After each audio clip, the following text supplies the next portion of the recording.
Hey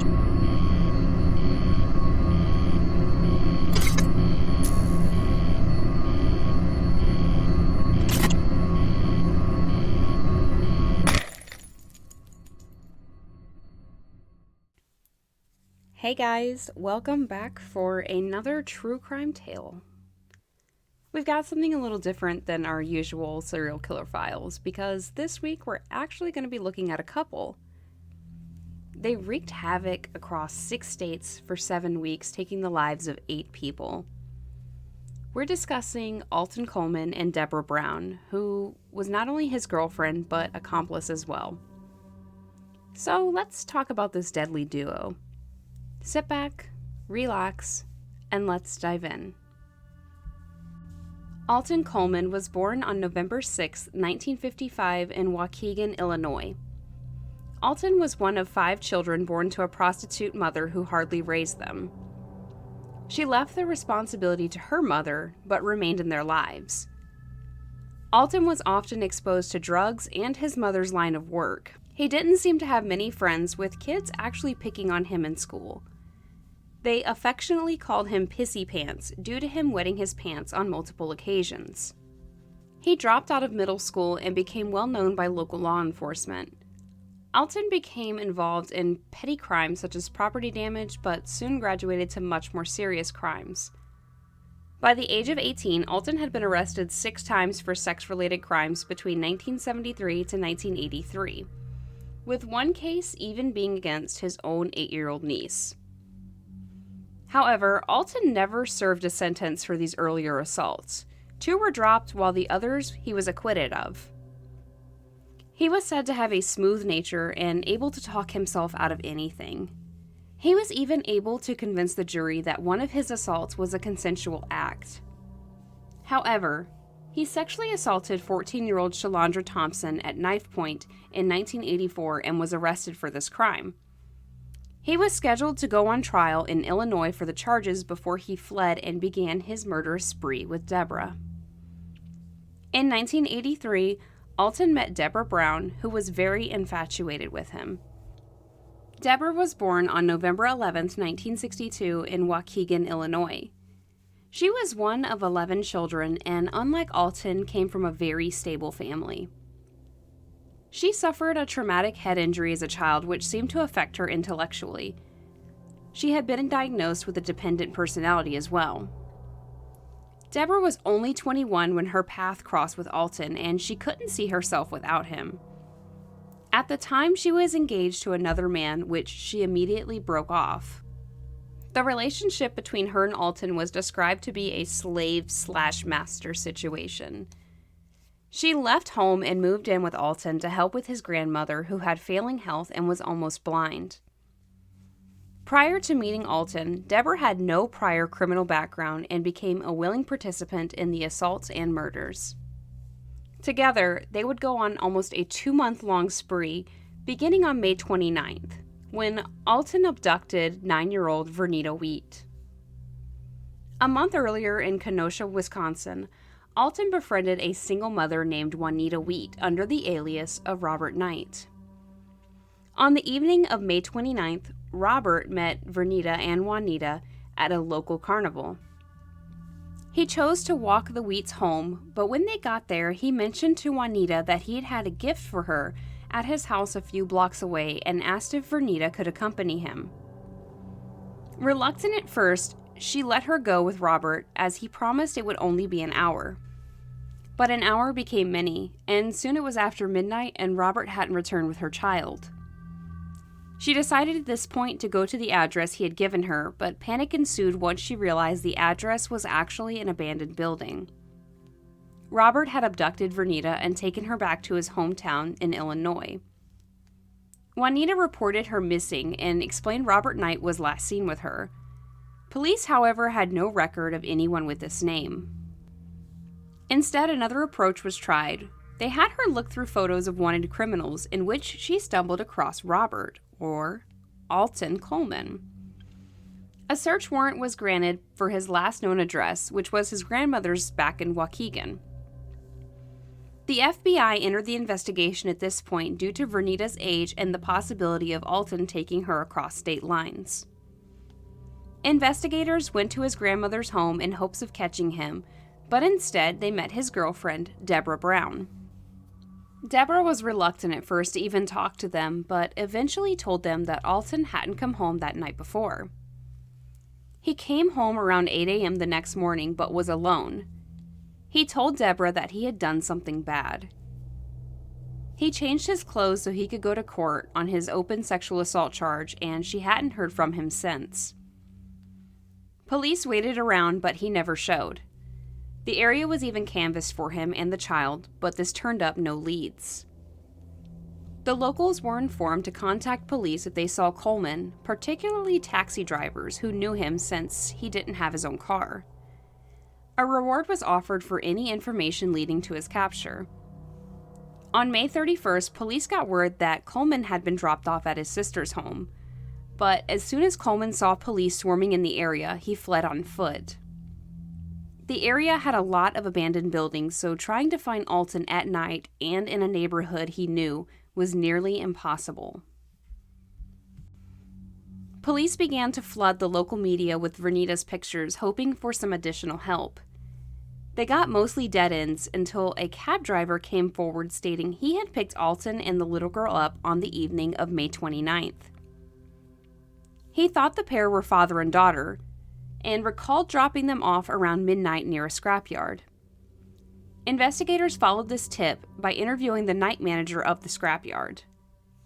The man claimed to have seen a pair of people going through a side gate nearby. Although he didn't get a clear look of the man, he was sure the little girl was Vernita based on the photos shown. A federal warrant was issued at this point since it was confirmed Alton had taken Vernita from Wisconsin to Illinois. Police staged a massive search of the area where the pair was last seen, but nothing came up. Then on June 19, 1984, police received a call from a man in Waukegan. The man explained he was searching for scrap metal in an abandoned building when he stumbled upon a body. In one of the apartments, police found the body of a little girl. She was wrapped in a man's corduroy jacket and placed under a blanket. She had her hands, feet, and neck bound by a TV cable. The body was too decomposed to positively identify her as Vernita. The clothing, though, matched the description of what Vernita had been wearing when she went missing, down to the barrettes in her hair.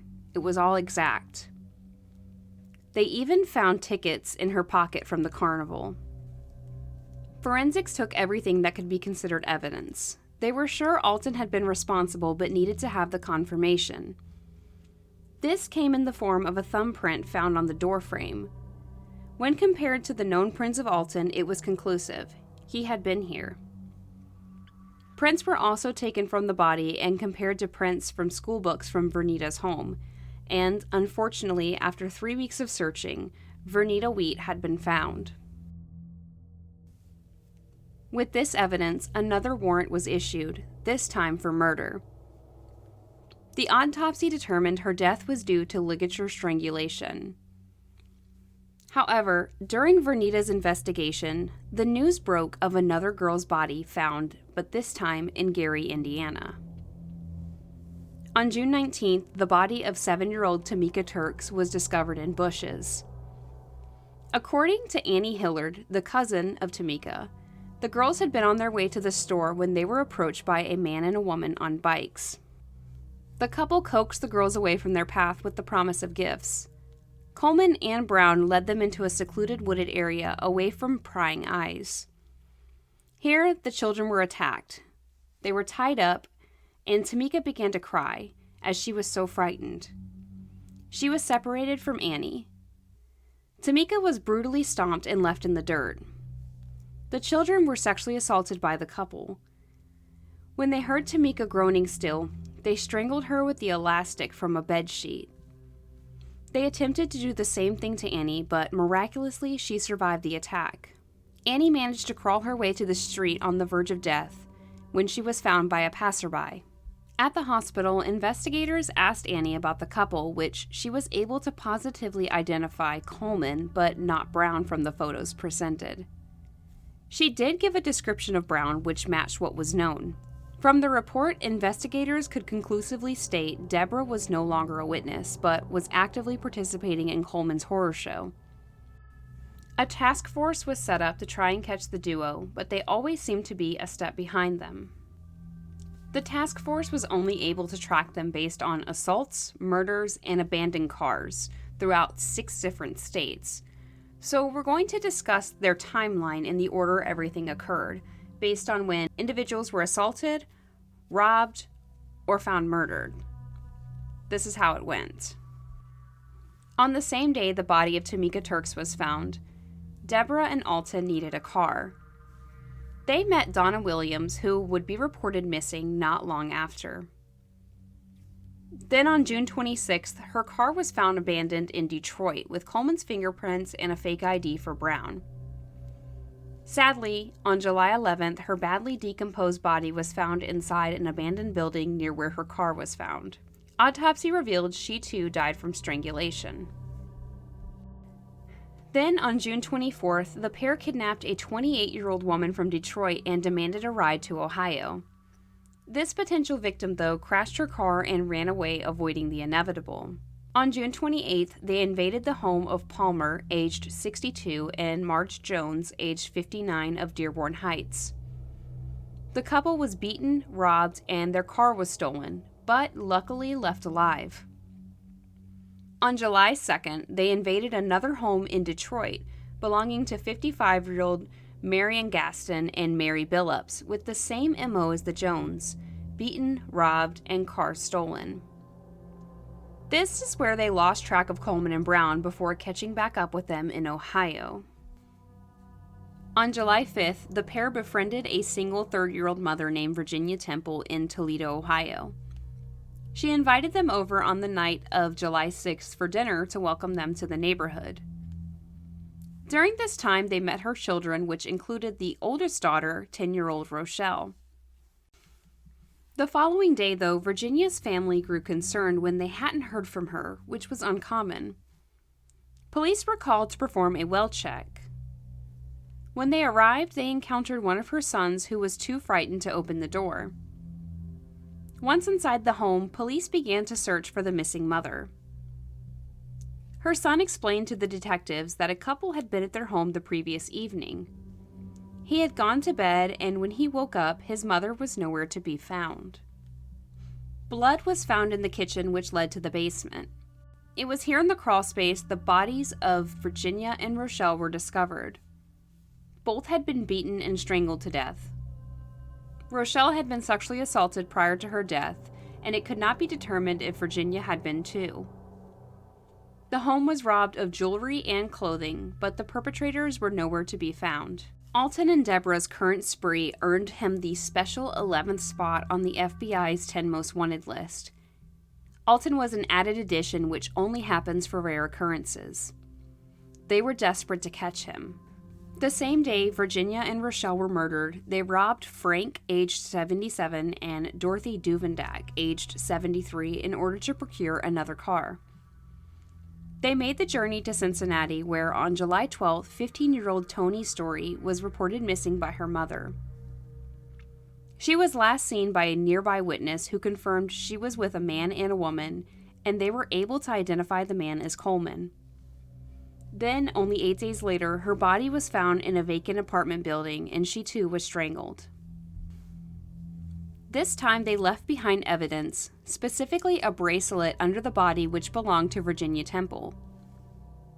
The following day, the pair were on the move, and they gained the trust of another couple, Harry, aged 45, and Marlene Walters, aged 44. They used the excuse of wanting to purchase a camper they had posted for sale in their front yard. Seeing nothing wrong, they were invited in. The home was ransacked, and the Walters were bound and gagged and taken to their basement. Here they were badly beaten, with Marlene unfortunately succumbing to her wounds inflicted by blunt force injuries via crowbar. Harry was semi-conscious and hanging on when his daughter Sherry, aged 19, had come home and found her parents. He was taken to the hospital where he recovered, and Harry was able to identify the assailants. Alton and Debra didn't seem to care anymore. They left evidence behind, such as shoes that belonged to Debra and bloodied tools near the bodies, including the murder weapon, which had Coleman's prints all over it. Their car was taken, and police put out an APB for the vehicle. 2 days later, it was found abandoned by a farm in Lexington, Kentucky. Once again, the deadly duo had hopped state lines. On July 16th, the pair abducted Alton Carmichael from a motel parking lot in Kentucky. They assaulted him for his car but decided to hold him for ransom. They contacted his wife, but they never showed to collect it. Alton luckily survived his brush with death. He was found alive in the trunk of his car days later in Dayton, Ohio. The FBI began to suspect that the pair were attempting to return home where they felt safe. Finding Alton in Ohio was a sign that they were returning to their comfort zone. They decided to set up a dragnet among local law enforcement, hoping to catch the pair while on their way back to Illinois. Any reports of stolen vehicles or assaults were given immediate attention. The next pop-up was on July 17th when officers in Dayton received reports of another assault in a stolen vehicle. They had returned to the home of Reverend Miller Gay, aged 79, and his wife Catherine, aged 77. The couple had hosted the fugitives unknowingly when they first arrived in Ohio. The Reverend confronted them. He knew who they were, and it didn't end well. They attacked the elderly couple, pistol whipping the man and unsuccessfully strangling his wife. When she didn't die, they tried to shoot her before leaving, but the gun malfunctioned. Instead, they stole their money and car. The Reverend's car was found abandoned near a car wash in Indiana the next day. Then, on July 19th, a road crew discovered the body of Eugene Scott, aged 79, in a ditch outside of Indianapolis. Scott had been reported missing from his home in Indiana. He had been shot and stabbed repeatedly for his car. The car was found abandoned near Evanston, Illinois. The deadly duo had finally come home. For 7 weeks, they terrorized 6 states, leaving 8 bodies in their wake, but the terror was coming to a close. On July 20th, Alton and Debra were seen crossing the road by a motorist who knew Alton. The man had gone to school with him and knew without a shadow of a doubt it was him.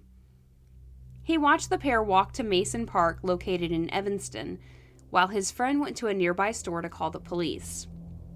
The police arrived and began questioning the pair. Both surrendered without incident.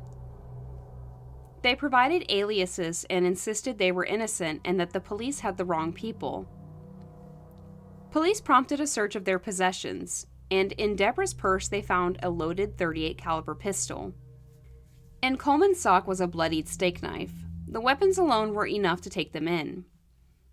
Also in their possession was a bag of hats and shirts, which were used as disguises. Apparently they would change every 3 to 4 blocks to avoid detection. Once taken in, they were positively identified through fingerprints, even though Coleman continued to deny the claims. Through all the gathered evidence amongst the crimes, Coleman was charged with a federal crime of kidnapping along with murder charges in 3 states. He acted as his own lawyer, even convincing Debra to take the stand as a witness, claiming she had been acting alone in the murder of Marlene Walters. This tactic failed, though.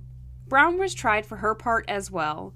She received 2 death sentences for her role in the Walter and Turk murders. However, in 1989, her Ohio sentence was commuted to life in prison due to her mental deficiency. And then in 1991, Indiana commuted her death sentence to 60 years, which combined with the other sentences was a total of 140 years in prison without parole. Both received a 20-year sentence for the interstate abduction of Alton Carmichael. Alton Coleman was executed by lethal injection on April 26, 2002 at the Southern Ohio Correctional Facility in Lucasville. The survivors and victims wanted to all be present for his execution, so officials set up a closed-circuit viewing venue outside of the building. He requested his last meal to be a filet mignon, fried chicken, a salad, sweet potato pie, French fries, collard greens, onion rings, cornbread, broccoli with cheese, biscuits and gravy, and a cherry Coke. His final words were Psalms 23, in which he repeated, quote, "The Lord is my shepherd," unquote, until his last breath. During his final days, Coleman did not convey remorse for his crimes. Brown is currently incarcerated at Dayton Correctional Institute. She, unlike Coleman, has expressed her remorse for what she has done. She released an apology video in 2005. Regardless of Coleman trying to push the blame on Brown, she remained committed to him. So, I was looking up serial killer couples, and I came across this pair, and I just couldn't believe I hadn't heard of them. I wanted to take this episode in a new direction and feel like the Double Trouble was a refreshing perspective, or as refreshing as a serial killer video can be. Their kill count isn't super high, but I mean, being on the special 11th slot, that's something big, and the nature of their crimes with no real rhyme or reason really gave me some Night Stalker vibes as far as victims. It seemed they just kind of picked and chose at random just based on what they needed at the time.